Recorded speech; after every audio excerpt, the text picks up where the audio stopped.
नमस्कार, मैं राहुल कोटियाल। हफ्ते भर की छुई बात समेटे हम एक बार फिर से हाजिर हैं अपने साप्ताहिक कार्यक्रम के साथ, जिसका नाम है एक्स्ट्रा खबर। देश की राजनीति में आज से करीब 1.5 दशक पहले एक बौड़ा जी बहुत चर्चित हुए थे। रालेगंज सिद्धि के रहने वाले इन बौड़ा जी की सिद्धि उन दिनों ऐसी थी कि पूरा देश उनके पीछे लामबंद हो गया था। कांग्रेस के घोटाले से त्रस्त देश ने तब सौं खाली थी कि भ्रष्टाचार को जड़ से उखाड़ फेंकना है। भ्रष्टाचार का तो खुजान, पर कांग्रेस को जरूर देश ने तब ऐसा उखाड़ फेंका कि उस पार्टी की चाल में आया बांगापन आज तक भी ठीक नहीं हो सका। इन बौड़ा जी का नाम था किशन बाबूराव हजारे, जिन्हें दुनिया ने अन्ना हजारे के नाम से जाना। साल 2011 में शुरू हुआ अन्ना हजारे का आंदोलन किसी क्रांति से कम नहीं था। मैं भी अन्ना, तू भी अन्ना, अब तो सारा देश है अन्ना, इस तरह के नारे तब पूरे देश में गूंज उठे थे। हालांकि आगे चलकर अन्ना आंदोलन के तमाम सूत्रधारों की जो छरवाली लगी, वो भी देश ने देखी कि कैसे उनके सिपाहियों ने मुख्यमंत्री से लेकर राज्यपाल तक के पद लौटिया लिए। लेकिन आज के एक्स्ट्रा कवर की शुरुआत अन्ना बौड़ा की यादों से करने के दो प्रमुख कारण हैं। एक तो उनका सबसे प्रिय डायलॉग कि जब तक सरकार की नाक न दबाई जाए उसका मुंह नहीं खुलता, इसलिए सरकार की नाक दबाना जरूरी होता है। ठीक वैसे ही जैसे बीते काफी समय से उत्तराखंड के युवाओं ने भू कानून के सवाल पर प्रदेश सरकार की नाक दबाई हुई है और सरकार का मुंह खुलने भी लगा है। और ये खबरें आने लगी हैं कि जमीनों से जुड़े 350 मामलों में पहले चरण में कसा जा चुका है शिकंजा। इसके साथ ही सरकार जमीनों की लूट के कुछ अन्य मामलों में भी कुछ फरकाने की बात अब कहने लगी है। लेकिन सरकारें बहुत चकड़ैत होती हैं और हेडलाइन मैनेज करने के लिए करोड़ों फूकती हैं। इसलिए जब तक सच में ठोस कार्रवाई नहीं हो जाती, जनता को सरकार की नाक दबाए ही रखनी होगी। बल्कि अभी तो ऐसे कई अन्य मामले हैं जिन पर सरकार की नाक तो क्या, धौण तक दबोचने की जरूरत है। लेकिन उनका जिक्र थोड़ी देर बाद करेंगे। पहले वापस लौटते हैं अन्ना बौड़ा को आज याद करने के दूसरे कारण पर। अन्ना आंदोलन की तब मुख्य मांग थी कि देश में एक मजबूत लोकपाल और राज्यों में मजबूत लोकायुक्त नियुक्त हों, ताकि भ्रष्टाचार करने वाले बड़े बड़े अधिकारी, मंत्री और मुख्यमंत्री तक उसकी जांच के दायरे में आए और उनके खिलाफ सख्त कार्रवाई हो सके। हालांकि राज्यों में लोकायुक्त का प्रावधान इससे पहले भी था और कर्नाटक में तो संतोष हेगड़े जैसे लोकायुक्त ये साबित भी कर चुके थे कि इस पद पर यदि सच में कोई सक्षम आदमी बैठ जाए तो कैसे अकेले ही तमाम भ्रष्टाचारियों का मसाण पूछ सकता है। लेकिन इस आंदोलन के बाद लोकायुक्त की नियुक्ति के मुद्दे को और बल मिला और राष्ट्रीय से लेकर तमाम क्षेत्रीय पार्टियां कसम खाने लगी कि जनता एक मौका तो दे, हम ऐसा लोकपाल बनाएंगे कि जो भौंकुच फरका देगा। उत्तराखंड में तब कांग्रेस की सरकार थी और यहाँ के तत्कालीन लोकायुक्त तब रिटायर्ड जस्टिस एम घिल्डियाल हुआ करते थे। उनका कार्यकाल समाप्त हुआ साल 2014 में। इसके बाद 2017 तक कांग्रेस सरकार रही, लेकिन उसने नया लोकायुक्त नियुक्त नहीं किया। चुनाव आए तो भाजपा रपरपी हुई और उसने अपने घोषणा पत्र में मुनादी कर दी कि हमें एक मौका दो, हम सरकार बनने के 100 दिनों के अंदर अंदर लोकायुक्त नियुक्त करेंगे और भ्रष्टाचारियों की मवासी घाम लगा देंगे। जनता ने भाजपा को मौका ही नहीं दिया, बल्कि ऐसी बम्पर जीत दिलाई जो आज से पहले उत्तराखंड में किसी भी पार्टी को नहीं मिली थी। लेकिन लोकायुक्त का क्या हुआ? गुंठा। 100 दिन तो छोड़िए, 2017 वाली भाजपा सरकार का कार्यकाल पूरा भी हो गया और 2022 वाली भाजपा सरकार भी अब जांदी मौ हो चुकी है। लेकिन आज तक उत्तराखंड में लोकायुक्त की नियुक्ति नहीं हुई। सोचिए, पिछले 11 साल से उत्तराखंड में उस लोकायुक्त का पद खाली है जो नेताओं, अधिकारियों और सत्ता में बैठे प्रभावशाली लोगों के भ्रष्टाचार पर कार्रवाई करने के लिए सबसे मजबूत संस्था मानी जाती है। पिछले साल यानी 2023 में कुछ लोगों ने इस मामले में उत्तराखंड हाईकोर्ट में एक जनहित याचिका भी दाखिल की थी, जिस पर कोर्ट ने 27 जून 2023 को आदेश करते हुए कहा कि सरकार 8 हफ्तों के अंदर लोकायुक्त नियुक्त करे। लेकिन हमारी सरकार की चमड़ी इतनी मोटी है कि कोर्ट की भमाक का भी उस पर कोई असर नहीं पड़ता। बल्कि तब से 1.5 साल बीत चुका है और लोकायुक्त की नियुक्ति के मामले में जंपत पड़ी हुई है।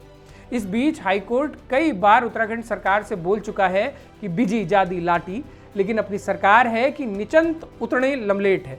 और सिर्फ सरकार ही नहीं, इस नियुक्ति के मामले में मुख्य विपक्षी दल यानी कांग्रेस भी उतरदंड ही पड़ी हुई है।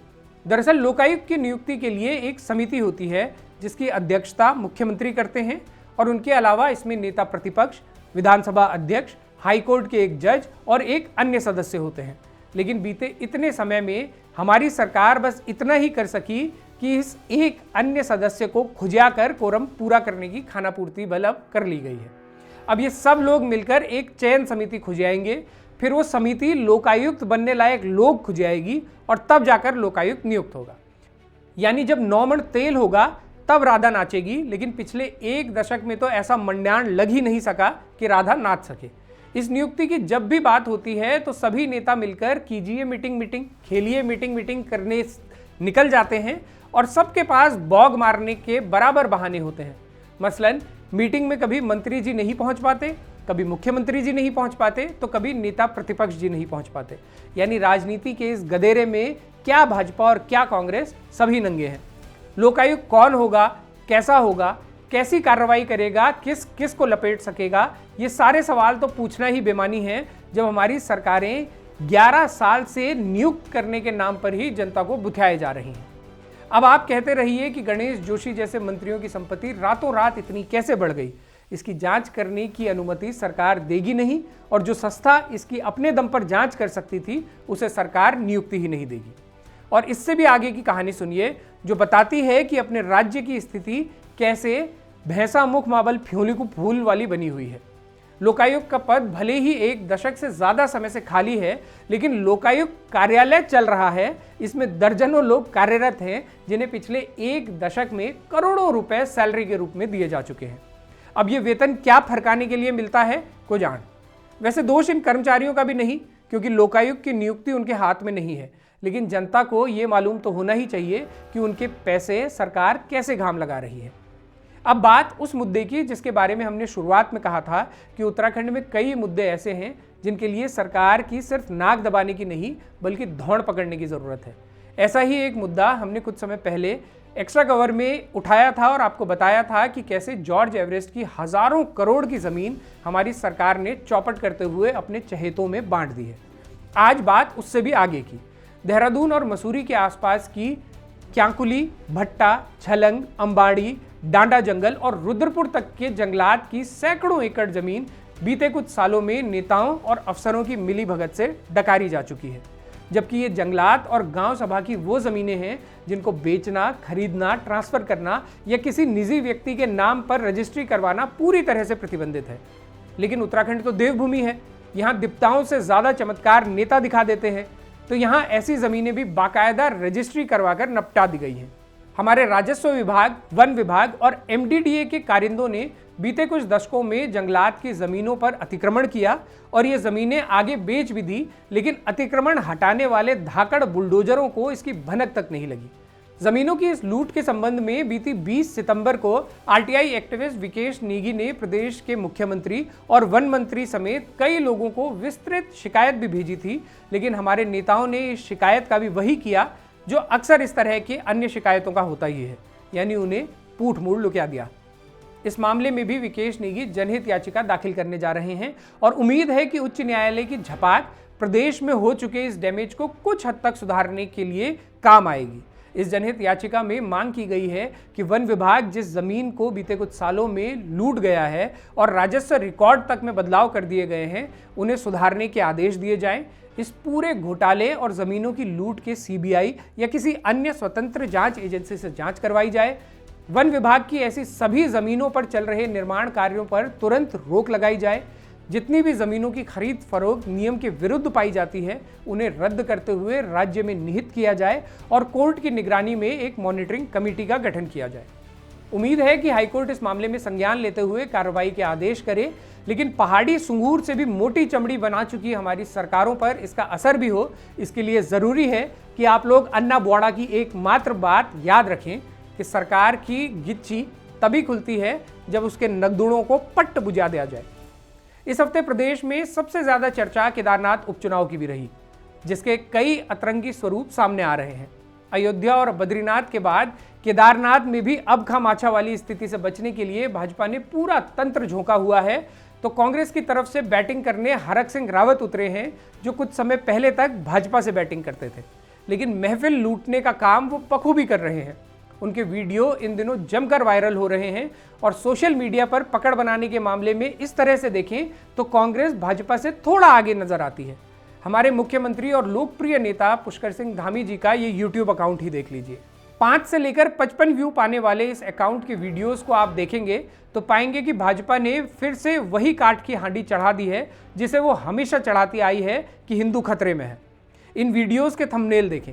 प्रदेश की डेमोग्राफी बदलने वाली कांग्रेस, देवभूमि में मुस्लिम यूनिवर्सिटी खोलना चाहती है कांग्रेस, सनातन विरोधी कांग्रेस, आस्था पर प्रहार की साजिश, आपदा के समय भी राजनीति कर रही थी कांग्रेस। कांग्रेस की रांडी बांजी करते इन थंबनेल्स के बारे में जनता को धामी सरकार से ही पूछ लेना चाहिए कि दद्दा कौन सी कांग्रेस की बात कर रहे हो? उसी की जिसके 70% दागी बागी अभागी निर्भागी अब भाजपा में बल्कि आपके ही मंत्रिमंडल में बैठे हुए हैं। आपदा में घोटाले के आरोपी हों या बीते सालों में डेमोग्राफी बदलने वाले कांग्रेसी, सब तो अब भाजपा जुगा हो चुके हैं। तो हे पार्थ, आपके चुलियाए हुए अस्त्र आपकी ही धदी पड़ रहे हैं। ये आपके ही पूर्व सहयोगी हरक सिंह रावत पूरी चरक फरक से जनता को बता भी रहे हैं। बल्कि उनका यह कहना तो बिल्कुल सही लगता है कि आज प्रदेश की 80% भाजपा तो असल में कांग्रेसी ही है। अब वो भली है या बुरी, इसका मंथन आप खुद कीजिए। मुद्दों के मामले में भी केदारनाथ में कांग्रेस की बढ़त थोड़ी ज्यादा है, क्योंकि मंदिर में सोने के पीतल बन जाने का सवाल हो या फिर केदारनाथ मंदिर के दिल्ली में खुलने और उसके भूमि पूजन में धामी जी के जाने का मामला, ये सब अब भाजपा के गले की हड्डी बन रही हैं। भू कानून के सवाल पर भी कांग्रेस ने भले ही कुछ बड़ा न फरकाया हो, लेकिन उनके केदारनाथ प्रत्याशी मनोज रावत के पास ये बढ़त जरूर है कि सदन के अंदर भू कानून के सवाल पर लड़ने वाले वो एकमात्र विधायक थे, और ऐसे भी एकमात्र विधायक जो इसके लिए बाकायदा एक प्राइवेट मेंबर बिल तक लेकर आए थे। बाकी कांग्रेस भाजपा के अलावा निर्दलीय प्रत्याशी त्रिभुवन चौहान ने भी इस चुनाव में ध्यान खींचा है, और इसकी एक बड़ी वजह बॉबी पवार हैं, जो खुलकर उनके लिए प्रचार कर रहे हैं। ग्राउंड से आ रही प्रतिक्रिया भी बता रही है कि कांग्रेस भाजपा से त्रस्त ऐसा एक तबका तो है ही जो तीसरे विकल्प की ओर देख रहा है, और इस मामले में उत्तराखंड क्रांति दल से ज्यादा चर्चा त्रिभुवन चौहान को ही मिल रही है। आप लोग जब ये कार्यक्रम देख रहे हैं तब तक इस उपचुनाव का प्रचार थम चुका है, और जिसने जितनी ताड़ी मारनी थी मार ली है। अब बारी केदारनाथ की जनता की है। वैसे केदारनाथ चुनाव से फुर्सत मिल गई हो तो धामी जी को याद दिला दें कि मुख्य सेवक जी अल्मोड़ा के क्वारब के पास लगातार दरक रहे पहाड़ों से स्थानीय लोग त्रस्त हैं, और लंबे समय से इसके लिए गुहार लगा रहे हैं कि आप इस दिशा में भी कुछ ठोस काम करें। आपके तमाम सांसद और मंत्रीगण चूंकि अब केदारनाथ से फुर्सत पा चुके हैं, तो कृपया अब तो उनके लिए दयाना होने की कृपा करें। जाते जाते एक अच्छी खबर ये कि अपने पहाड़ के 2 खांटी पहाड़ी लोग आज एस्टोनिया की राजधानी टॉलिन के लिए रवाना हो चुके हैं। ये दोनों लोग विनोद कापड़ी की फिल्म पायर के नायक हैं, जिसका वर्ल्ड प्रीमियर 19 नवंबर को होना है। टॉलिन में चल रहे black nights international film festival में शामिल की गई ये इकलौती भारतीय फिल्म है। इस फिल्म में मुख्य भूमिका निभाने वाले इन दोनों लोगों के बारे में चर्चित लेखक अशोक पांडे ने जो लिखा है वो आपको जरूर पढ़ना चाहिए। वो लिखते हैं, 65 पार की हीरा देवी विनोद कापड़ी की नई फिल्म पायर की हीरोइन है। उत्तराखंड के सुदूर कस्बे बेरीनाग से कोई 10 किलोमीटर दूर एक छोटे से गांव गढ़तिर की रहने वाली हीरा देवी ने फिल्म के लिए चुने जाने से पहले अपना ज्यादातर जीवन पहाड़ की अधिकतर निर्धन महिलाओं की तरह अपने परिवार और मवेशियों की देखरेख करते हुए बिताया था। सिनेमा और कैमरा तो छोड़िए, बड़ी स्क्रीन वाले फोन भी उनके लिए किसी दूसरे संसार की चीजें थी। 2 बेटों और 1 बेटी की शादी, परिवार वगैरह निपटा चुकी हीरा देवी कुछ वर्ष पहले पति के न रहने के बाद एकाकी जीवन बिता रही थी, जब नजदीक के ही गांव उखड़ से वास्ता रखने वाले पत्रकार फिल्म निर्देशक विनोद कापड़ी ने उनके जीवन में दस्तक दी और अपनी फिल्म में काम करने का प्रस्ताव दिया।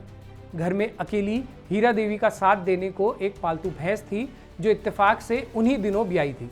सो सारी दिनचर्या भैंस और उसके नवजात के घास वगैरह का इंतजाम करने के इर्द गिर्द ही घुमा करती थी। जब फिल्म में काम करने की बात चली तो पहला सरोकार भी वही था। दूसरी चिंता ये हुई कि अड़ोसी पड़ोसी क्या कहेंगे। कुछ परिचितों ने उन्हें चेताया भी कि पिक्चर वालों का कोई भरोसा नहीं होता, कब कौन सी चीज़ की फिल्म खींच लें। बहरहाल सारी परेशानियों का तोड़ निकाला गया और शूटिंग शुरू हुई। हीरा देवी का घर मुख्य लोकेशन से कोई 6 किलोमीटर दूर था। शूटिंग सुबह 6:30 पर शुरू होती और अक्सर रात के 8 बजे तक चलती। प्रोडक्शन वाले हीरा देवी को वैसी ही इज्जत बख्शते जैसी बॉलीवुड की किसी एक्ट्रेस को मिलती होगी। उन्हें अभिनय सिखाने के लिए अनूप त्रिवेदी बाकायदा प्रशिक्षक के तौर पर तैनात थे। हर रोज़ लाने और छोड़ने जाने के लिए गाड़ी हमेशा खड़ी रहती। वे तड़के उठकर ही जंगल जाकर गाड़ी के आने से पहले भैंस के लिए दिन भर की घास की व्यवस्था कर लेती। शूटिंग का एक बेहद दिलचस्प वाकया भी है। एक सीन में उन्हें घास का गट्ठर उठाए नायक के साथ कहीं जाते हुए दिखाया जाना था। सुबह का सीन था। हीरा देवी के आने से पहले ही प्रोडक्शन की टीम ने कहीं से एक गट्ठर घास का इंतजाम किया हुआ था। सेट पर पहुंचते ही हीरा देवी की नज़र सबसे पहले उसी गट्ठर पर पड़ी। उनकी आंखों में चमक आ गई। सीन शुरू हुआ, लेकिन उस दिन हीरा देवी के अभिनय में कोई जान नहीं आ रही थी। उनकी निगाह बार बार उसी गट्ठर की तरफ चली जाती। डायरेक्टर झुंझलाने लगता। उससे पहले ही सीन रुकवा कर उन्होंने विनोद से पूछा, इस घास का क्या करोगे? यहीं फेंक देंगे और क्या? उनके मन में टीस जैसी उठी। उन्होंने देर तक विनोद से बात की और ये बात सुनिश्चित करवाई कि शूटिंग खत्म होने पर फेंकने के बजाय घास उनके घर ले जाने के लिए उन्हें दे दी जाए। इस निश्चलता से अंदर तक भीग चुके विनोद ने प्रोडक्शन टीम को एक और गट्ठर की व्यवस्था कर लाने को कहा। उसके बाद सब कुछ अच्छी तरह हुआ।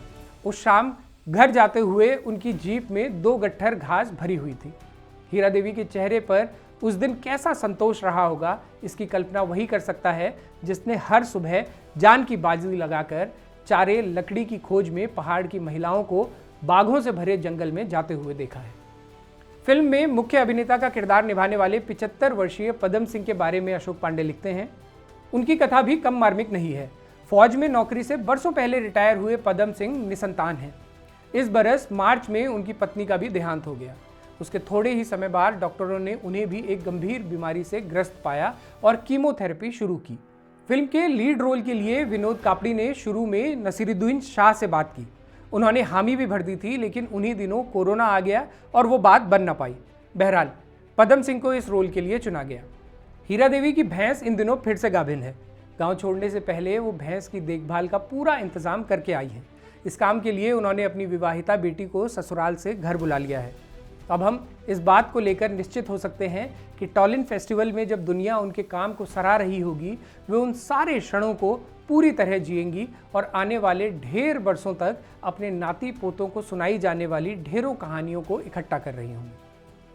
तो ये था इस हफ्ते का एक्स्ट्रा कवर। आपको ये कार्यक्रम पसंद आया हो तो इसे शेयर जरूर कीजिएगा और इसके साथ ही बारामासा को मजबूत करने के लिए चैनल की पेड मेंबरशिप या सुपर थैंक्स का बटन दबाकर हमें सहयोग कीजिएगा। अपने सुझाव, प्रतिक्रिया या एक्स्ट्रा कवर से निकलती कोई खबर अगर आप हम तक पहुंचाना चाहते हैं तो इस मेल आईडी पर लिख भेजिए। अगले हफ्ते फिर से होगी मुलाकात। तब तक के लिए सिमन या पैलाग, नमस्कार।